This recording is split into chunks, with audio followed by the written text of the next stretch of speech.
नमस्कार मित्रांनो, पुन्हा एकदा तुमच्या सर्वांचं स्वागत आहे माझ्या चॅनलवरती। आज आपण मॅग्नेटोमोटिव्ह फोर्स MMF म्हणजेच काय याविषयीची माहिती घेणार आहोत। जसं की मॅग्नेटोमोटिव्ह फोर्स का आवश्यक आहे, तो कशा प्रकारे तयार होतो, त्याचं सूत्र काय आहे किंवा त्याचा फॉर्म्युला काय आहे, त्याचं युनिट काय आहे, तसंच त्याची काही उदाहरणं आणि त्याचं प्रॅक्टिकल ऍप्लिकेशन याविषयीची सविस्तर माहिती आज आपण आजच्या व्हिडिओमध्ये घेण्याचा प्रयत्न करणार आहोत।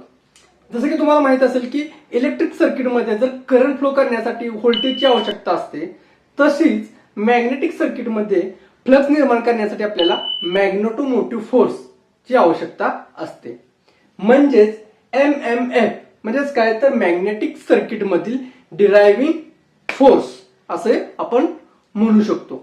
आता आपण पाहिलं असेल की मॅग्नेटिक सर्किट म्हणजे काय, किंवा ते मॅग्नेटिक सर्किट तुम्हाला समजावून सांगण्याचा मी प्रयत्न करतो, किंवा तुम्हाला माहितीही असेल की ज्या मार्गातून मॅग्नेटिक फ्लक्स जातो त्या मार्गाला आपण काय म्हणतो, मॅग्नेटिक सर्किट म्हणतो। समजा एखादी सरफेस प्लेट आहे, त्याच्यातून काही इथे जर मॅग्नेट ठेवलं तर ते मॅग्नेट इकडच्या गोष्टीला अट्रॅक्ट करतं किंवा त्याचे मॅग्नेटिक फ्लक्स इथून पास होतं, यालाच काय आपण मॅग्नेटिक फ्लक्स असं म्हणतो।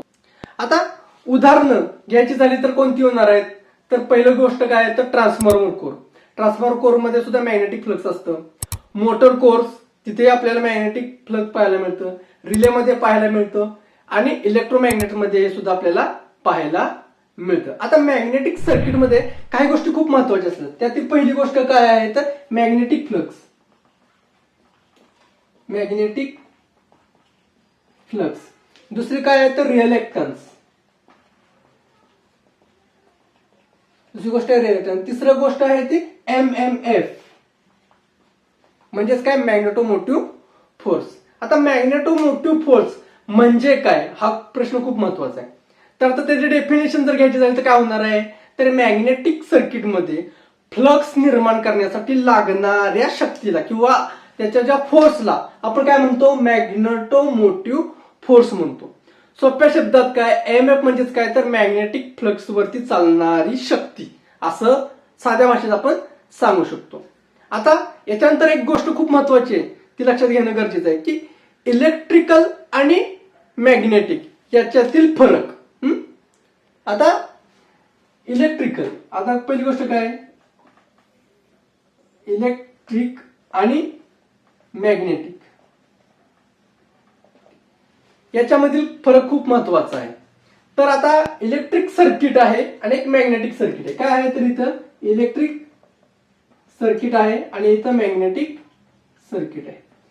याच्यामध्ये आपल्याला काही गोष्टी पाहायला मिळतात। इलेक्ट्रिक सर्किट मध्ये पहिली गोष्ट आपल्याला काय आहे महत्वाची तर व्होल्टेज महत्वाचं आहे। दुसरी गोष्ट आपल्याला इथं करंट महत्वाचं आहे, इथं V हे I, आणि तिसरी गोष्ट काय आहे तर रेझिस्टन्स। या तिन्ही शिवाय इलेक्ट्रिक सर्किट कम्प्लीट होणार नाहीये। सेम त्याचप्रमाणे आपल्याला मॅग्नेटिक सर्किट मध्ये सुद्धा तीन गोष्टी महत्वाच्या असतात। जसं की पहिली गोष्ट काय आहे मॅग्नेटिक फ्लक्स, मॅग्नेटिक, दुसरी गोष्ट काय आहे MMF मॅग्नेटोमोटिव्ह फोर्स, MMF म्हणजे मॅग्नेटोमोटिव्ह फोर्स, आणि तिसरी गोष्ट काय आहे तर रिएक्टन्स। काय आहे तर रिएक्टन्स। जसं इलेक्ट्रिक सर्किटला या तिघांची गरज असते, तशीच आपल्याला मॅग्नेटिक सर्किटला सुद्धा या तीन गोष्टींची गरज इथं पाहायला मिळते। जसं व्होल्टेज नसल्यास करंट फ्लो होत नाही, तसं EMF जर नसेल तर मॅग्नेटिक फ्लक्स जे आहे ते सुद्धा तयार होणार नाही किंवा ते सुद्धा प्रवाहित इथं होताना आपल्याला पाहायला मिळणार नाही। हे MMF कसं तयार होतं, म्हणजे मॅग्नेटोमोटिव्ह फोर्स हा कसा तयार होतो, मुख्यत्वे कारण काय आहे तर मुख्य गोष्ट काय याच्यामध्ये तर करंट वाहणाऱ्या कॉइलमुळे हा तयार होतो। म्हणजे एखाद्या कॉइल मधनं जर करंट वाहायला तर काय होतं तर MMF तयार होतो। त्यासाठी महत्वाची गोष्ट काय आपल्याकडे असणं गरजेचं आहे तर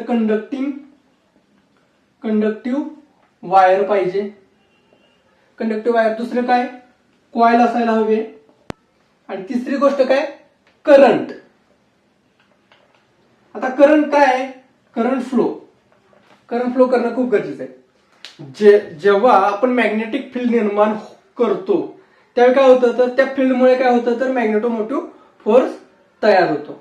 आता काय आहे, तर एक उदाहरण घेऊयात आपण की एक लोखंडी काय घेतले, आपण कोर घेतल्या.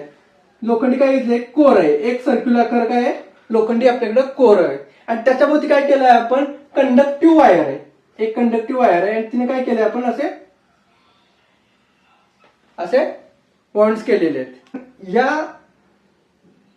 कोर भोवती काय केले, एक वायर गुंडाळलेली आहे आणि त्यातून काय करतोय, या वायरीतून आपण काय करतोय, एक करंट फ्लो करतोय. त्यामुळे काय होतंय, ही जी कॉईल आहे ती काय होते, मॅग्नेटाइज होते आणि त्याच्यामुळे काय होतं याच्यामध्ये, तर MMF तयार होते. म्हणजेच काय, मॅग्नेटोमोटिव्ह फोर्स तयार होतोय. आता मॅग्नेटोमोटिव्ह फोर्सचे फॉर्म्युला काय आहे, मॅग्नेटोमोटिव्ह फोर्सचा फॉर्म्युला, MMF चा formula MMF is equals to N into I. आता N म्हणजे काय, तर नंबर ऑफ टर्न्स आहेत, नंबर ऑफ टर्न्स आहेत आणि I म्हणजे काय आहे, तर करंट आहे, एम्पियर. करंट आहे तो एम्पियर. आता आपण एक या फॉर्म्युलावरून एक उदाहरण सोडवूया की एक कॉईल घेतलेली आहे आणि या कॉईलला काय केलंय आपण, एका वायरीने 200 टर्न्स दिलेले आहेत, 200 टर्न्स. आणि या वायर मधून काय करतोय आपण, 2 एम्पियर करंट प्रोव्हाइड करतो. म्हणजे किती टर्न्स आहेत आपले, 200 टर्न्स आहेत आणि करंट किती आहे आपला, 2 एम्पियर आहे. तर फॉर्म्युलानुसार आपला आन्सर काय येणार आहे, MMF म्हणजे मॅग्नेटोमोटिव्ह फोर्स किती येणार आहे, 200 into 2 is equals to 480. MMF किती येणार आहे, 480 येणार आहे.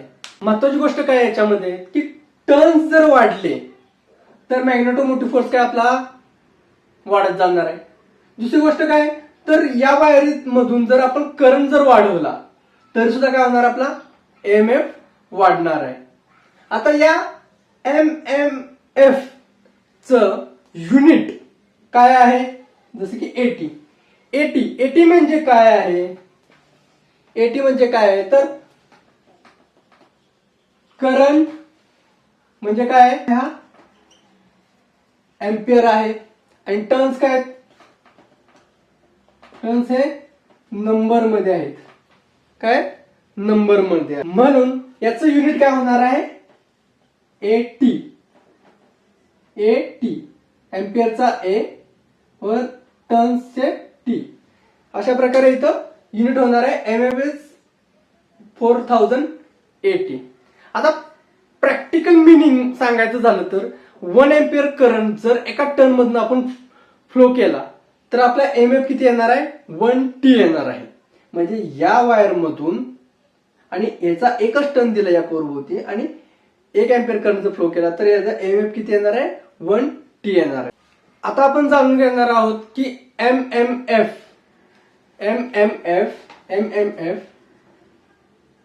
फ्लक्स आणि रिएक्टन्स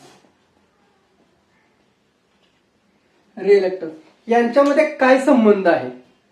जसा मॅग्नेटिक सर्किट साठी जसा ओहम्स लॉ चा नियम काम करतो तसा मॅग्नेटिक सर्किट साठी सुद्धा आपल्याला ओहम्स लॉ काम करताना आपल्याला पाहायला मिळतो. आता आपण पाहणार आहोत की MMF फ्लक्स आणि रिएक्टर्स यांच्यातील संबंध. जसं की इलेक्ट्रिक सर्किटला ओहम्स लॉ चा नियम काम करतो तसाच मॅग्नेटिक सर्किटला सुद्धा मॅग्नेटिक ओहम्स लॉ काम करताना आपल्याला पाहायला मिळतो. जर मॅग्नेटिक फ्लक्स म्हणजे फी इज इक्वल्स टू काय होणार आहे, MMF अपॉन रिएक्टन्स. काय होणार आहे, रिएक्टन्स. हा मॅग्नेटिक फ्लक्सचा फॉर्म्युला आहे. याचा अर्थ काय, तर MMF जर जास्त असेल तर काय होणार, आपला फ्लक्स सुद्धा काय होणार आहे, जास्त असणार आहे. हे जर जास्त असेल तर फ्लक्स सुद्धा जास्त असणार आहे. आणि जर रिएक्टन्स जर जास्त असेल तर आपलं काय होणार आहे, फ्लक्स कमी होणार आहे. काय होणार आहे, फ्लक्स कमी होणार आहे. आता रिएक्टन्स म्हणजे काय, तर काय, तर मॅग्नेटिक फ्लक्सला विरोध करणारा एक गुणधर्म. जसं की रेझिस्टर हा इलेक्ट्रिक सर्किटमध्ये काय करतो, opposite the flow of current. Same त्याचप्रमाणे रिएक्टन्स हा मॅग्नेटिक फ्लक्सला विरोध करण्याचं काम करतो. आता हा रिएक्टन्स एअर फॉर्म मध्ये काय असतो, हा जास्त असतो आणि आयरन मध्ये हा कमी असतो. आयरन मध्ये एअर मध्ये काय असतो, जास्त असतो आणि आयरन फॉर्म मध्ये काय असतो, कमी असतो. म्हणजे मेटलाइज मध्ये तो आपल्याला कमी पाहायला मिळतो. आता आपल्याला जर पाहायचं असेल की एका उदाहरणानुसार किंवा प्रॅक्टिकल नुसार, तर इलेक्ट्रोमॅग्नेटिकचं एक उदाहरण घेऊयात आपण. आपण काय केलेलं आहे तिथं की लोखंडी कोर घेतलेले, काय घेतलेले, एक आयरन कोर घेतलेले किंवा प्लस काय कॉईल आहे असं समजू, आणि काय केलं त्याला 500 काय केले त्याला टर्न्स दिलेत, 500 टर्न्स दिलेले आणि त्याच्यातून किती 1 मिली अँपिअर करंट पास केलाय. किती 1 मिली अँपिअर करंट पास केलाय. तर आपला एमएमएफ किती येणार आहे, 580 येणार आहे. एमएमएफ किती येणार आपला 580 येणार आहे. म्हणजे काय तर कोर मध्ये जर स्ट्रॉंग मॅग्नेटिक फील्ड जर तयार करायची असेल तर आपल्याला काय करावं लागणार आहे, इथं एक तर आपले हे जे टर्न्स आहेत हे काय करायला लागतील, दुप्पट करायला लागतील. जर 500 आहेत तिथं 1000 केले, 1000 टर्न्स केले तर आपला ईएमएफ ऑटोमॅटिकली काय होणार आहे, वाढणार आहे. तो सुद्धा काय होणार आहे 1080 होणार आहे. म्हणजे काय होणार आहे, आपलं मॅग्नेट जे आहे ते काय होणार आहे, खूप शक्तिशाली किंवा खूप स्ट्रॉंग होणार आहे. आता एअर गॅप मध्ये काय असतं, एअर गॅप जर वाढला तर रिएक्टन्स काय होतं, वाढतं आणि फ्लक्स काय होतं, कमी होतं. म्हणून ट्रान्सफॉर्मर मध्ये ना एअर गॅप कधीही ठेवत नाही. तुम्ही पाहिलं असेल की ट्रान्सफॉर्मरची एअर गॅप काढण्यासाठी आहे ना त्याच्यामध्ये वॉर्निशिंग करतात किंवा त्याचे जे गॅप्स असतात ना ते भरायचं काम करतात. त्याच्यामुळे काय होतं तर या गोष्टी सर्व अवॉइड होतात आणि चांगले मॅग्नेटिक फील्ड आपल्याला मिळते. आता एएमएफ ची काय ऍप्लिकेशन किंवा तो कुठे वापरला जातो हे खूप महत्वाचं आहे. पहिली गोष्ट काय आहे तर ट्रान्सफॉर्मर मध्ये त्याचा यूज होतो. दुसरी गोष्ट इलेक्ट्रिक मोटर्स मध्ये त्याचा यूज होतो. तिसरी गोष्ट जनरेटर्स मध्ये त्याचा यूज होतो. चौथी गोष्ट रिले आहे. पाचवी गोष्ट सोलोनॉइड वॉल्व्स आहेत. सहावी गोष्ट मॅग्नेटिक लिफ्टिंग क्रेन्स असतात तिथेही याचा यूज होतो. त्याच्यानंतर लाऊडस्पीकर मध्ये खूप मोठ्या प्रमाणात याचा यूज होतो आणि एव्हरी टाईपचे इंडक्टर्स तिथेही याचा उपयोग होताना आपल्याला पाहायला मिळतो.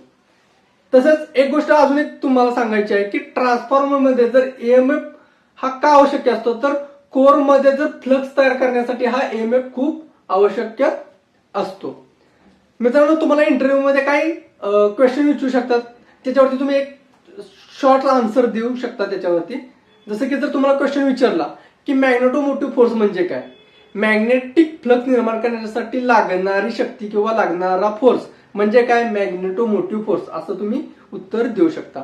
दुसरा क्वेश्चन तुम्हाला असं विचारू शकतील की त्याचं युनिट काय आहे, जसं की एम्पियर टर्न्स म्हणजेच काय 80 एम्पियर टर्न्स मीन्स 80 असंही तुम्ही सांगू शकता. एमएफ चा फॉर्म्युला काय आहे, एमएफ चा फॉर्म्युला काय आहे, MMF is equal to N into I number of turns into current. तसंच त्यानंतर अजून एक क्वेश्चन तुम्हाला विचारला जाऊ शकतो की टर्न्स वाढल्यावर काय होतं. टर्न्स जर वाढवले तर काय होणार आहे, जसं की मला सांगितल्याप्रमाणे आपला एएमएफ वाढणार आहे, मॅग्नेटोमोटिव्ह फोर्स आपला काय होणार आहे, इन्क्रीज होणार आहे. तर चला मित्रांनो आता पटपट आज आजच्या व्हिडिओमध्ये आपण काय काय पाहिलं हे जाणून घेऊयात. एएमएफ म्हणजे काय, पहिली गोष्ट पाहिली तो कसा तयार होतो, त्याचा फॉर्म्युला, त्याचं सूत्र, त्याचं युनिट पाहिलं. त्यानंतर फ्लक्स आणि रिएक्टन्स मधला संबंध आपण पाहिला आणि त्याचे काहीतरी प्रॅक्टिकल एक्झाम्पल पाहिले. एएमएफ हा काय आहे तर मॅग्नेट सर्किटचा काय आहे तर पाया आहे. ट्रान्सफॉर्मर, कोर्स, मोटर्स, रिले या सर्वांमध्ये मॅग्नेटोमोटिव्ह फोर्सवरच हे कॉम्पोनंट चालतात किंवा याच्याशिवाय हे कॉम्पोनंट चालणारे नाहीत. म्हणून मॅग्नेटोमोटिव्ह फोर्स खूप महत्वाचा आहे. आजचा व्हिडिओ तुम्हाला कसा वाटला, आवडला असेल माझ्या चॅनलला लाईक करा, शेअर करा, सबस्क्राईब करा आणि तुम्हाला जर काही प्रश्न असतील तर मला कमेंटमध्ये नक्कीच सांगा व तुम्हाला असेच काही व्हिडिओ हवे असतील तर मला नक्कीच कमेंटमध्ये सांगा. मी तुम्हाला असेच नवनवीन व्हिडिओ तुमच्यापर्यंत घेऊन येतात. तोपर्यंत मित्रांनो धन्यवाद.